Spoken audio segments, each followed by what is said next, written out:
WDHN News at 6. Good evening, I'm Jessica Gauthier. And I'm Michael Rinker. Voters in Houston County will soon decide whether or not they want the county commission to have more of a say when selecting board members at Southeast Health in Dothan. This comes after the Healthcare Authority Board has been accused of cronyism and using a good old boy system. Right now, the commission picks who serves on the Healthcare Authority Board, but they're only allowed to choose from 3 candidates put forward by the board itself. This process has been criticized by the county, them even calling it a buddy system where current board members just want people they like on it. And because the commission says normally 2 of the candidates do not want to serve or can't, they are left with a 3rd candidate who may not be qualified. WDHN's Aaron Dixon is at Southeast Health in Dothan with the story. In a unanimous vote, Houston County Commissioners passing policy changes that would change the way board members are chosen to the Houston County Healthcare Authority. The vote is now in the hands of Houston County voters in November. A vote commissioners believe will bring more diversity and experience to the board. This hot-button issue between the county and board was brought to the forefront last year when Commissioner Ricky Herring wanted to appoint Dr. Kelsey Steensland, but she did not make the final list, which is provided by the authority board. I'm trying to appoint Dr. Kelsey Steensland, who is retired, and she's willing to do that.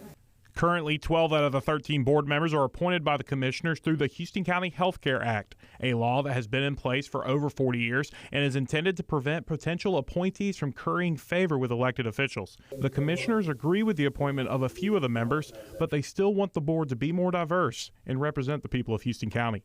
You can't tell me that out of all the people in the county, they can only find one woman to serve on the board. I think that is a slap in the face to a lot of folks.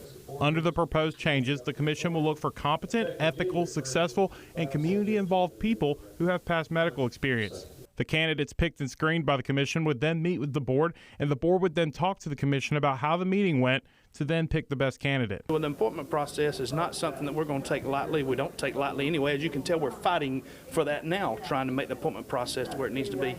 The changes also call for term limits to be put in place where members can only serve 3 6-year terms. I would love to not have to even think about running for re-election. I would love to just have this job for life, but I don't think that would be good for Houston County because it would make me lazy.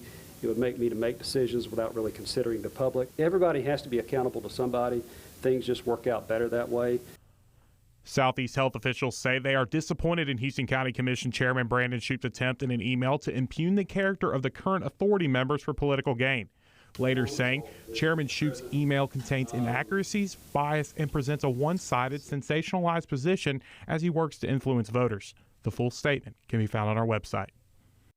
If voters approve this policy change, it will go into effect on January 1st of next year. We're in Houston County. Aaron Dixon, WDHN News for the Wiregrass.